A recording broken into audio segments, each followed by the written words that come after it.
बेटा तुम इतनी जिद्दी तो कभी भी नहीं थी।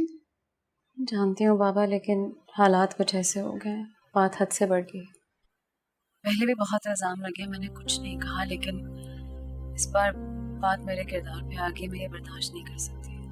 नेहा बेटा, मैं जानता हूँ तुम्हारा गुस्सा बजा है, तुम्हारे दिल पे चोट लगी है, लेकिन तुम मरियम और काशिफ की किए की सजा हमें तो ना दो।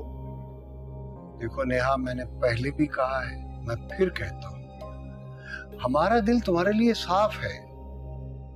हम जानते हैं बेटा कि तुम्हारे बारे में कहा गया हर लफ्ज झूठ है, और वो दोनों भी तुमसे माफी मांगेंगे, और आइंदा ऐसी कोई बात नहीं होगी। मुझे किसी की कोई माफी नहीं चाहिए। मैं बस इतना जानती हूँ, मेरा जाना बहुत जरूरी है, वरना और कोई इल्जाम लगा देंगे ये लोग मुझ पे। देखो नेहा, मैंने कहा है ना कि आइंदा ऐसी कोई बात नहीं होगी, और अगर तुम यहां से चली गई तो मेरे घर की रौनक चली जाएगी।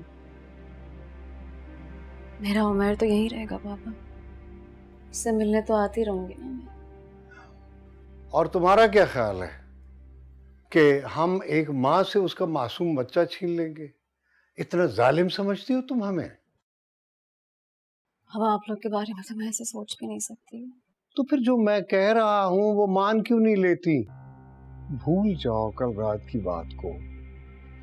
तुम और उसामा गुनाहगार नहीं हो, ये बात हम सब जानते हैं। तो फिर तुम अपने आप को और हमें उस जुर्म की सजा क्यों दे रही हो जो तुमने किया ही नहीं? उसामा और काशिफ की शादियों की तैयारी तुम ही ने तो करनी है। तुम नहीं होगी तो ये सब कैसे होगा? बाबा, वो रूसा उसामा से शादी करने पे मानेगी नहीं जब तक मैं इस घर में हूँ। मैं जानता हूँ उसे उसामा से मोहब्बत है, वो मान जाएगी। और अगर ना मानी तो क्या दुनिया में अच्छी लड़कियों का काल पड़ गया है? हम कोई और ढूंढ लेंगे, और मुझे यकीन है कि उसामा भी इसके लिए राजी हो जाएगा। ठीक है, फिर जब तक काशिफ भाई और उसामा की शादी नहीं होती मैं यही रुकती हूँ, लेकिन उसके बाद पापा मेरा जो भी फैसला होगा आप मुझे रोकेंगे नहीं। मुझे मंजूर है, और मुझे ये भी यकीन है कि तुम हमेशा हमारे पास ही रहोगी। तुम हमेशा इस घर की रौनक बनी रहोगी।